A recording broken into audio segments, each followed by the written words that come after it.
లెఫ్ట్కు బెంగాల్ విజయము అపజయం ఎలా ఉన్నా కూడా కొంత ఉపశమనాన్ని కలిగించేది కేరళ.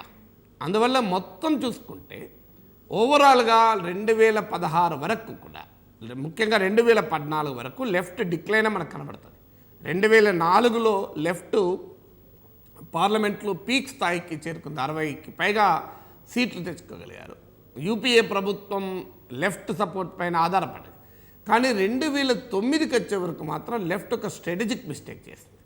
వామపక్షాలు ఒత్తిడి చేసి కాంగ్రెస్ ప్రభుత్వం, యూపీఏ ప్రభుత్వంతో కొన్ని మంచి పనులు చేయించింది. ఉదాహరణకు ఉపాధి హామీ పథకము, సమాచార హక్కు, గృహహింస చట్టము, అటవీ హక్కుల చట్టము, విద్యా హక్కు చట్టం, ఇట్లాంటి అనేక పనులు చేయించింది. కానీ ఈ పనుల ఫలితాలు వచ్చే టైంకు యూపీఏను వదిలేసింది. దేనిపైన వదిలేసింది? అణు ఒప్పందం పైన.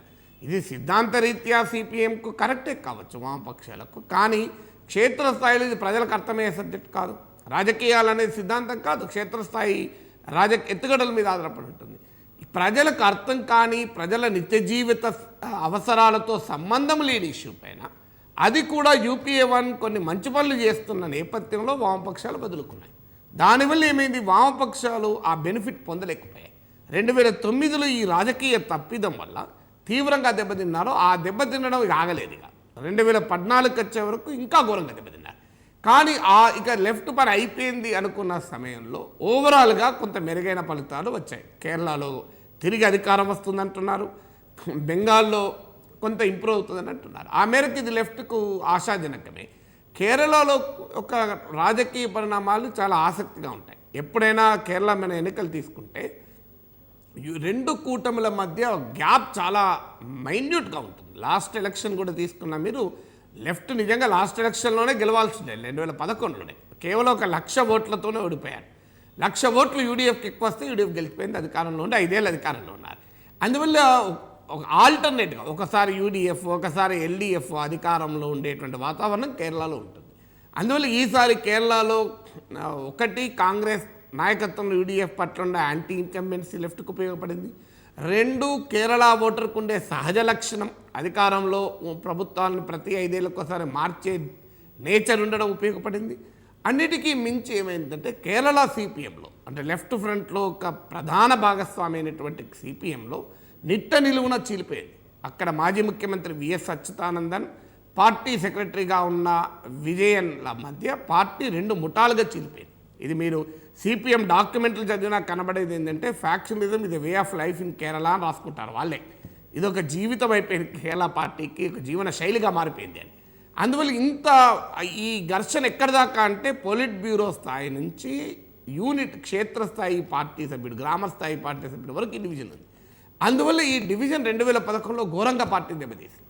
కానీ 2016కి వచ్చే వరకు సిపిఎం ఒక విజయం సాధించింది. ఏంటంటే ఈ ఫ్యాక్షనిజాన్ని మరి పూర్తిగా రూపమాపారని చెప్పలేం, కానీ ఇది ఫలితాలు ఎన్నికల ప్రచారం పైన, ఓటర్ల మనోభావాలపైన దుష్ప్రభావం చూపకుండా జాగ్రత్త పడ్డారు. ఈ కారణాల వల్ల కేరళలో మళ్ళీ తిరిగి వామపక్షాల అధికారంలోకి వస్తాయని చెప్పి వాళ్ళ ఎగ్జిట్ పోల్ చెప్తున్నాయి. ఇక తమిళనాడు తీసుకుంటే ఇదొక విచిత్రమైన రాష్ట్రం. అవినీతి విషయంలో కానీ, అలాగే ప్రజలకు వరాలు ఇవ్వడంలో కానీ, ప్రజలకు ఆకర్షించేటువంటి జనాకర్షణ పథకాల్లో కానీ ఎవరు ఒకరికి మించిన వాళ్ళు ఒకరు. కానీ జయలలిత ఓవరాల్గా పాజిటివ్ పర్ఫార్మెన్స్ ఉంది అని అందరూ అనుకున్నారు. కానీ మరి అంతర్లీనంగా ఏమైనా యాంటీ ఇన్కంబెన్స్ ఉందా అనేది మనకు రేపు రిజల్ట్ తెలియాలి. నేను ఇంతకుముందే చెప్పినట్లు ఇది ఎగ్జిట్ పోల్స్ అన్ని యునానిమస్గా తమిళనాడు విషయంలో లేవు. మెజారిటీ ఎగ్జిట్ పోల్ జయలలిత ఓడిపోతుందని చెప్పినా, జయలలిత మళ్ళీ గెలుస్తుందని చెప్పి ఎగ్జిట్ పోల్స్ కూడా ఉన్నాయి. నిజంగా చెప్పాలంటే డిఎంకే పరిస్థితి దారుణంగా ఉంది. అసలు పార్టీకి నాయకత్వ సంక్షోభం ఉంది, కరుణానిధి 2 పిల్లల మధ్య ఘర్షణ ఉంది. అయినా కూడా జయలలిత ఓడిపోతే అది డెఫినెట్గా ఒక ఆసక్తికరమైన పరిణామం.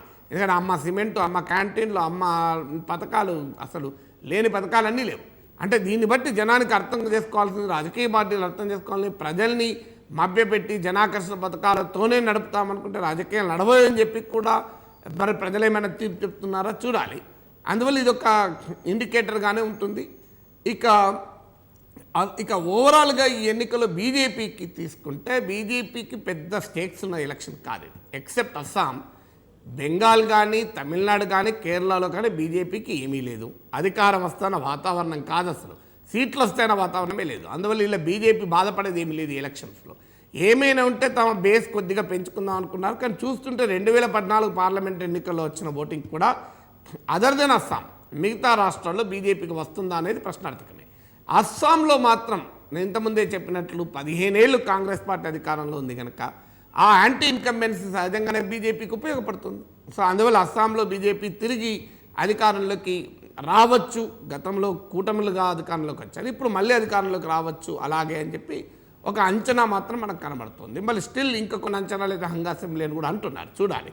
కాంగ్రెస్ పార్టీకి మాత్రం ఇది ఒక ప్రశ్నే. ఎందుకంటే ఉన్న అధికారం ఉన్న కేరళ పోతుంది, అధికారం ఉన్న అస్సాం పోయేటట్లుంది. ఏమైనా తమిళనాడులో కనుక జయలలిత ఓడిపోతే కొద్దిగా కాకపోతే కొంత బెటర్ పర్ఫార్మెన్స్. కానీ ఓవరాల్గా తీసుకుంటే కాంగ్రెస్ పార్టీ అధికారంలో ఉన్న చోట కోల్పోయారు, అధికారంలో లేని చోట రేపు గెలుస్తారా అనేది ఒక అవకాశమే. అయితే ఇప్పటికైనా కాంగ్రెస్ పార్టీకి మాత్రం ఒక పునరాలోచన తప్పదు.